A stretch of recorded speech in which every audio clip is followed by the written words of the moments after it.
Matthieu, chapitre 15. Alors des pharisiens et des spécialistes de la loi vinrent de Jérusalem trouver Jésus et dirent: Pourquoi tes disciples transgressent-ils la tradition des anciens? En effet, ils ne se lavent pas les mains quand ils prennent leur repas. Il leur répondit: Et vous? Pourquoi transgressez-vous le commandement de Dieu au profit de votre tradition? En effet, Dieu a dit: Honore ton père et ta mère, et celui qui maudira son père ou sa mère sera puni de mort. Mais d'après vous, celui qui dira à son père ou à sa mère: Ce dont j'aurais pu t'assister est une offrande à Dieu, n'est pas tenu d'honorer son père ou sa mère. Vous annulez ainsi la parole de Dieu au profit de votre tradition. Hypocrite! Ésaïe a bien prophétisé sur vous, quand il a dit: Ce peuple prétend s'approcher de moi et m'honore des lèvres, mais son cœur est éloigné de moi. C'est faussement qu'il m'honore en donnant des enseignements qui sont des commandements humains. Jésus appela la foule à lui et dit: Écoutez-moi et comprenez bien. Ce n'est pas ce qui entre dans la bouche qui rend l'homme impur, mais ce qui sort de la bouche. Voilà ce qui rend l'homme impur. Alors ses disciples s'approchèrent et lui dirent: Sais-tu que les pharisiens ont été scandalisés d'entendre ces paroles? Il répondit: Toute plante que n'a pas plantée mon Père céleste sera déracinée. Laissez-les. Ce sont des aveugles qui conduisent des aveugles. Si un aveugle conduit un aveugle, ils tomberont tous les deux dans un fossé. Pierre prit la parole et lui dit: Explique-nous cette parabole. Jésus dit: Vous aussi, vous êtes encore sans intelligence? Ne comprenez-vous pas encore que tout ce qui entre dans la bouche va dans le ventre, puis est évacué dans les toilettes? Mais ce qui sort de la bouche vient du cœur, et c'est ce qui rend l'homme impur.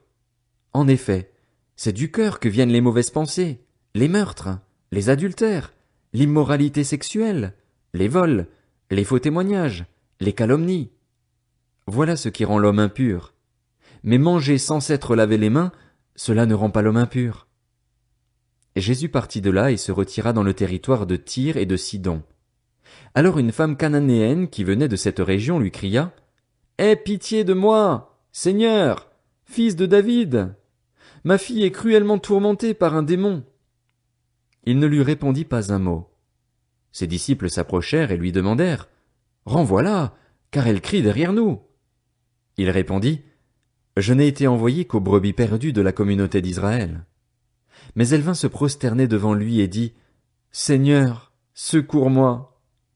Il répondit: Il n'est pas bien de prendre le pain des enfants et de le jeter aux petits chiens. Oui, Seigneur, dit-elle, mais les petits chiens mangent les miettes qui tombent de la table de leur maître.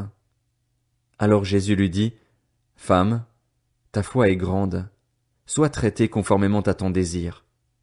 À partir de ce moment, sa fille fut guérie.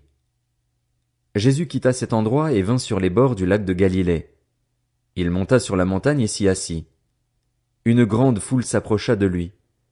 Il y avait parmi eux des boiteux, des aveugles, des muets, des estropiés et beaucoup d'autres malades. On les amena aux pieds de Jésus et il les guérit, de sorte que la foule était émerveillée de voir les muets parler, les estropiés être guéris, les boiteux marcher, les aveugles voir, et elle célébrait la gloire du Dieu d'Israël. Jésus appela ses disciples et leur dit: Je suis rempli de compassion pour cette foule, car voilà 3 jours qu'ils sont près de moi et ils n'ont rien à manger. Je ne veux pas les renvoyer à jeun, de peur que les forces ne leur manquent en chemin. Les disciples lui dirent: Comment nous procurer dans cet endroit désert assez de pain pour rassasier une si grande foule? Jésus leur demanda: Combien avez-vous de pain? 7, répondirent-ils, et quelques petits poissons. Alors il fit asseoir la foule par terre, prit les 7 pains et les poissons et, après avoir remercié Dieu, il les rompit et les donna à ses disciples, qui les distribuèrent à la foule. Tous mangèrent et furent rassasiés, et l'on emporta 7 corbeilles pleines des morceaux qui restaient. Ceux qui avaient mangé étaient 4000 hommes, sans compter les femmes et les enfants. Ensuite, il renvoya la foule, monta dans la barque et se rendit dans la région de Magdala.